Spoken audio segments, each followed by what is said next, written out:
এই সেই গুহা, যে গুহায় ৮ ব্যক্তি একটানা ৩১০ বছর ঘুমিয়েছিলেন। প্রিয় দর্শক, আজকে আপনাদের একটি চাঞ্চল্যকর তথ্য দিতে চলেছি। এই গুহার নাম আসহাবে কাহাফ। সকল মুসলমানরাই এই গুহার নাম শুনেছেন। বিজ্ঞানীরা দীর্ঘ বছর পর গবেষণা করে কি পেলেন সেই গুহায়, সেটি দেখাতে চলেছি আজকের ভিডিওতে। কেন বিজ্ঞানীরা এত বছর পরে সেই গুহায় অভিযান চালালেন, কি পেলেন তারা, কেনই বা তারা পবিত্র কোরআনকে ঘিরে নানা রহস্যময় বস্তু মানুষের সামনে তুলে ধরেছেন। চলুন বেশি কথা না বলে শুরু করি আজকের ভিডিও। তার আগে বলে রাখি, আপনি যদি মুসলমান হয়ে থাকেন অবশ্যই ভিডিওটি সম্পূর্ণ দেখবেন এবং অন্যকে দেখার সুযোগ করে দিবেন। বিজ্ঞানীরা অভিযান চালিয়ে কি রহস্য উদ্ঘাটন করলো দেখতে থাকুন। এই সেই বিখ্যাত গুহা, যে গুহার কথা পবিত্র আল কোরআনে উল্লেখিত রয়েছে। এই গুহাটি ঘিরে যে ঘটনা রয়েছে তাকে বলা হয় ঘুমন্ত গুহাবাসীর ঘটনা। সাম্প্রতিক কিছু বিজ্ঞানী এই গুহা সম্পর্কে অদ্ভুত কিছু তথ্য বের করেছে। তারা দাবি করছেন তাদের আবিষ্কৃত গুহাটি কোরআনে বর্ণিত কাহাফের নামে পরিচিত।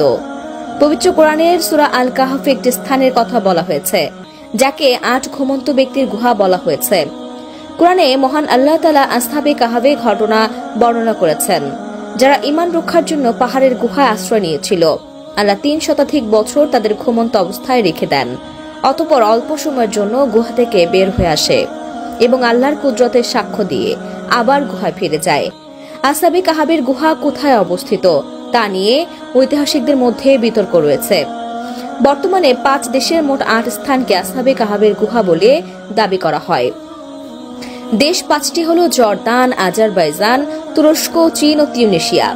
এর মধ্যে তুরস্কের সর্বাধিক ৪ স্থানকে আসহাবে কাহাফের গুহা দাবি করা হয়। তবে ইমাম তহাবি রহিমাহুল্লাহি আব্দুল্লাহ ইবনে আব্বাস রাদিয়াল্লাহু তাআলা আনহু এর সূত্রে বর্ণনা করেন, আসহাবে কাহাফের গুহা আকাবা সাগরের কাছে তথা জর্দানে অবস্থিত। তারা যখন গুহায় প্রবেশ করে তারা দেখতে পায় এর ভেতরে রয়েছে আলাদা একটি দুনিয়া। প্রথমত তাদের চোখে পড়ে বিশাল একটি নদীপথ বা খালের মতো জলাশয়। এরপর দেখে পাথর দিয়ে সুসজ্জিতভাবে বানানো হয়েছে সুন্দর একটি যাতায়াতের পথ, যা রীতিমতো যে কোনো পর্যটককে অবাক করে দেবে। সাথে সাথে বিধর্মী হয়েও তাদের মুখ দেখে আলহামদুলিল্লাহ শব্দটি বের হয়। তারা বুঝতে পারে আল্লাহর সৃষ্টি সত্যি কোনো মানুষের পক্ষে বোঝা সম্ভব নয়।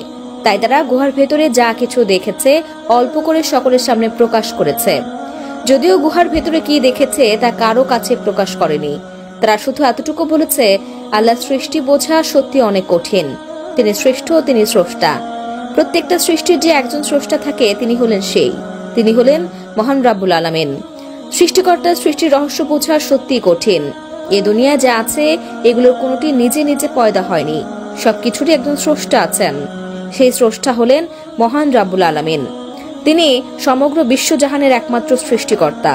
সব সৃষ্টির মাঝে মানুষ হচ্ছে সবচেয়ে সুন্দর, সর্বাপেক্ষা জ্ঞানী ও বুদ্ধিমান এবং সবচেয়ে মর্যাদার অধিকারী। এতক্ষণ ২৪ ঘন্টা নিউজের সাথে থাকার জন্য আপনাকে ধন্যবাদ।